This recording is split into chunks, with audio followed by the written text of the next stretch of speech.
Once, long ago, a race of robot beings called Autobots were forced to wage war against another race of robots called Decepticons to bring peace back to their home planet of Cybertron. As the war went on, chance brought both sides to Earth.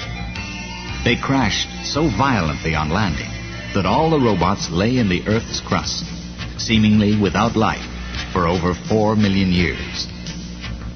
Suddenly, the energy set in motion by a powerful volcanic eruption gives them life once more, and the war starts all over again here on Earth.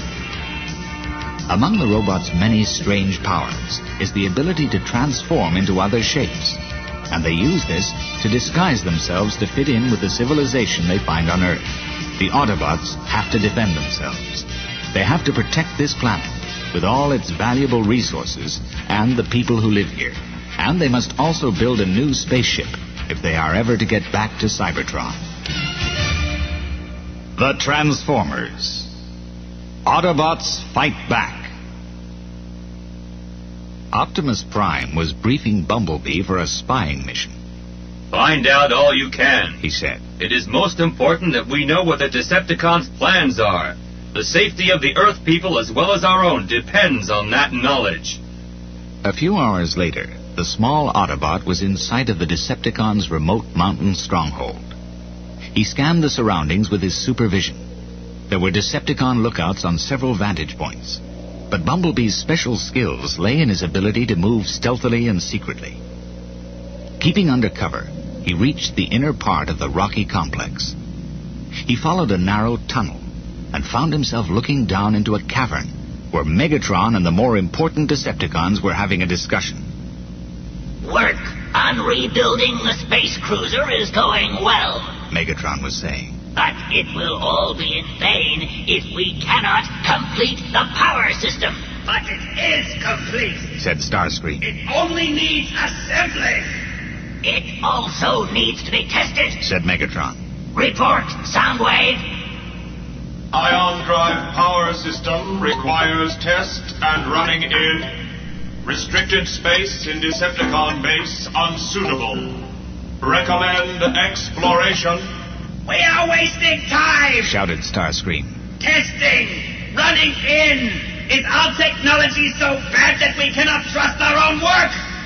If I had my way, the ion drive would be in place and we would be already well on our way home to Cybertron. You do not have your way, cried Megatron. And until then, which is unlikely, you will carry out orders. Soundwave produced a roll of plans. Bumblebee craned forward from his hiding place to see and could just make out the details. It was a design for a giant space drive test rig, which was to be an enormous tube, 5 meters across and 1,600 meters long. The inside of the tube would be lined with electronic and electromagnetic equipment. No wonder the Decepticons were stuck. They had no place to conceal a thing as big as that. Starscream spoke again. Why can't the tube be formed by boring into the side of a mountain? We do not have the power for such a huge task, said Megatron. We have a great store of energon cubes, cried Starscream. Starscream! Shrieked Megatron. You try my patience with your stupidity? If we use the energon cubes to dig a tunnel, what would we use for fuel to drive the space cruiser? Before Starscream could think of an answer, Soundwave broke in. Alarm! Alarm! Intruder detected. Sensors indicate Autobot. Bumblebee fled, with the Decepticons in hot pursuit. He raced back along the narrow tunnel and scrambled down the rocks as fast as he could go. On level ground, he transformed to his Volkswagen shape and raced off at top speed in a cloud of dust. Shots hit the ground around his wheels as the Decepticons tried to stop him. Hold your fire! Cried Megatron. We are wasting precious energy. Activate Ravage! With a snarl, the ferocious metal animal leapt off on the trail of the small car. Ahead, the country was hilly and wooded. Bumblebee thought that if he could reach the cover of the woods and hills, he would have a chance of shaking off his pursuer. Ravage was gaining fast as Bumblebee reached the hills and hit a narrow dirt road which wound through the trees. It took all of the small Autobot's skill to stay on the road as his wheels slipped and skidded on the loose surface. But try as he might, he could not shake off Ravage. Ahead, the dirt road was crossed by a rough track running along the bottom of a deep, narrow gully. At the exact moment that Ravage loosed one of his missiles, Bumblebee slid in a four-wheel drift off the road and onto the track. The track was covered with weeds and a layer of dead leaves, and Bumblebee's wheels left easily followed ruts. Ravage prepared to fire his remaining missile, but Bumblebee was out of sight round a bend in the track. Following the ruts, Ravage bounded round the corner. Next moment, the canine robot crashed into the side of the gully and tumbled head over heels, blinded by the glare of Bumblebee's headlights in the shade of the high banks. Bumblebee had suddenly remembered that Ravage's weak point was his sensitivity to bright light. By the time that Ravage had recovered, Bumblebee had made good his escape and was nowhere to be seen.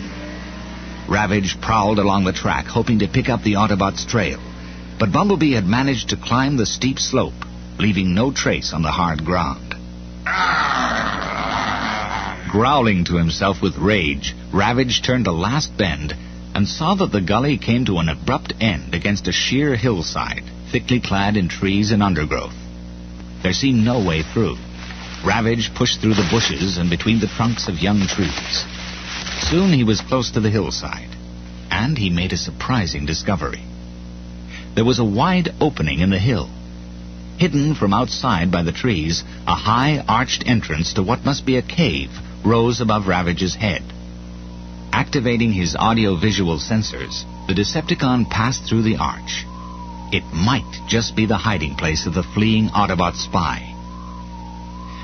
As Ravage made his way carefully into the darkness of the cave, his sensors recorded much information. A short distance inside, the vegetation gave way to a rough stone floor, which appeared to be level. 2 strips of metal ran down the center, and there was no exit to be seen. Deciding that he had learned enough, Ravage returned to the open air and made all speed to report back to Megatron. Megatron raged about Bumblebee's escape, and Ravage cowered before his leader. Then he transformed to his cassette shape, and the Decepticons gathered round the playback monitor. As the data collected by Ravage's sensors came up on the video screen, Megatron roared in triumph.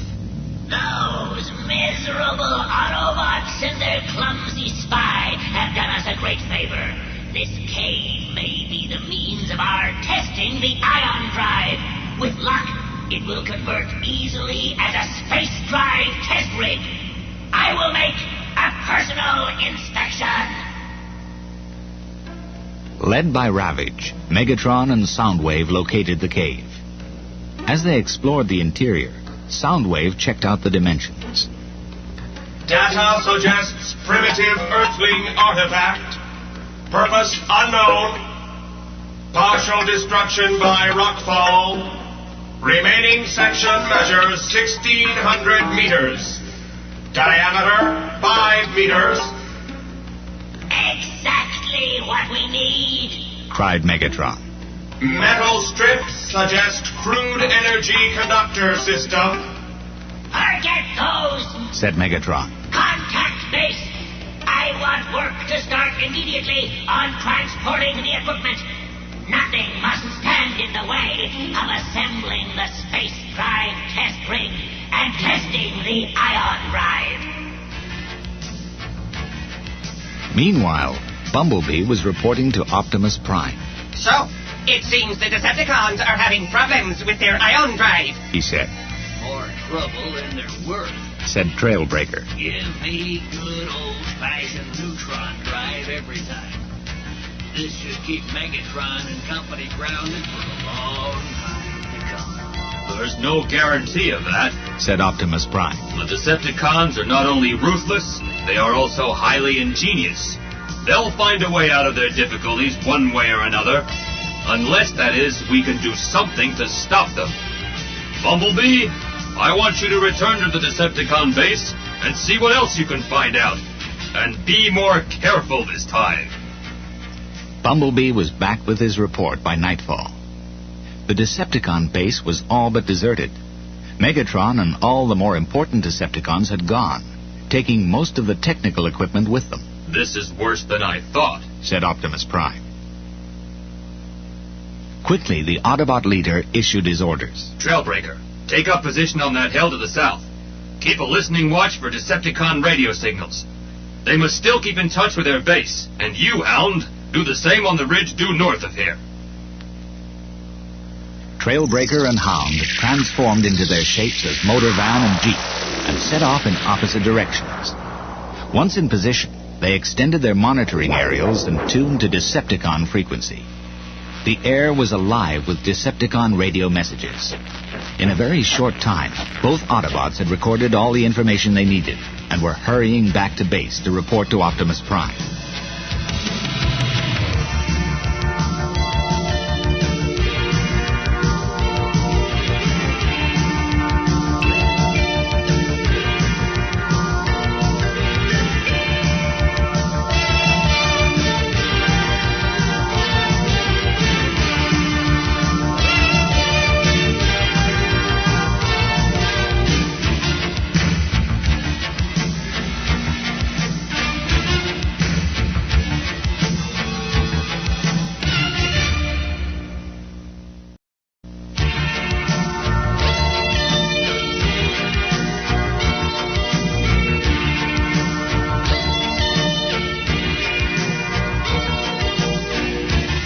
It took only a moment to plot the radio coordinates onto a map. Spike, the young human, put his finger on a small range of low hills. The Decepticons have set themselves up somewhere there, he said. Spike's father was still studying the map. This area was once famous for its stone quarries. They're all abandoned now, but an abandoned quarry would be just the place for the Decepticons to work undisturbed. It might be worth having a look. That will be difficult, said Optimus Prime. They will be on their guard and will have lookouts posted. This is quite a problem. We have another problem, said Spike. You Autobots don't eat, but humans do. Groceries are getting low. Dad and I could do with going into town to stock up. I'll take you, said Ironhide. I'm built for carrying groceries, and I enjoy a trip into town. Next morning, Ironhide set off with Spike and his father. Spike was behind the wheel. There was a country town some miles from Autobot headquarters. They reached it before midday and parked Ironhide while they went off with their shopping list. Hey, you guys, said Ironhide as they packed more goods inside him. Ever think of going on a diet? It would do you good, and it would sure take some of the strain off my suspension. We appreciate your effort, said Spike. And for a treat, we're going to get you a can of super lubricant. Gee, thanks, said Ironhide. Spike was coming out of the garage shop when a notice caught his eye. It announced a car rally to be held in a few days' time and showed a map of the course. It passed through the hills along back roads, right through the area where the Decepticons had set up their new base. This might be just what the Autobots were looking for. Back at base, Spike explained his idea to Optimus Prime. On the day of the rally, the back roads will be busy with cars. The Decepticons can't stop all traffic because it would reveal their presence. I suggest that we take part in the rally. Good thinking, Spike, said Optimus Prime. Jazz can be our entry in the rally, with you as driver. Transformed, I can easily transport an Autobot battle unit ready to strike when you and Jazz locate the Decepticons. Spike's father had been studying the map once more. The route crosses the line of an old railway, he said. And that line leads to one of the old quarries, the only one big enough to be shown on the map. My guess is that the Decepticons are holed up there. Optimus Prime set about issuing detailed instructions to the Autobots who were to form the battle unit. Ratchet called to Jazz. Come with me. If you're going rallying, you'll have to be in top condition. I'll give you a complete tune-up. On the day of the rally, the Autobots left their base early. Spike traveled as driver in Jazz, who had transformed into his sports car shape for the occasion. Spike's father was in the cab of Optimus Prime's articulated truck. The rest of the Autobot battle unit were inside the truck. The town square from which the rally was to start was crowded with people. Flags flew, a band played, and marshals guided the competitors to the start. As a late entry, Spike was one of the last to start. At last, Jazz stood on the starting line, his engine revving. The starter counted down. 5, 4, 3, 2, 1. And dropped the flag. With a roar of exhaust and screech of tires, Jazz shot across the line. Spike pretended to drive until they had left the crowds behind. Then he took out the map again. The old railway and quarry were situated about halfway through the third stage of the rally course. He spoke to Jazz. If the Decepticons are in the old quarry, they will be watching the road near it. I want to look at the quarry on foot. You will have to drop me off without the Decepticons guessing that you are not a proper rally car. It'll be tricky, said Jazz. Dangerous, too. After I've dropped you, I'll carry on for a bit, then come back and join you across country.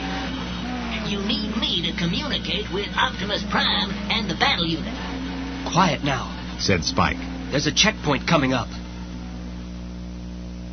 As they cleared the second checkpoint, Spike said, Any time now. The road wound through the hills, with thick woods on either side. Then they were running steeply downhill. Ahead, the road swung left, round a blind corner. And round the corner, there was the dull glint of rusty metal across the road. That's it, cried Spike. The old railway. Slow down, Jazz. Jazz dropped down to third, then to second gear. Spike had the door open ready, and Jazz braked for a moment. The sports car slowed, and Spike threw himself onto the grass verge.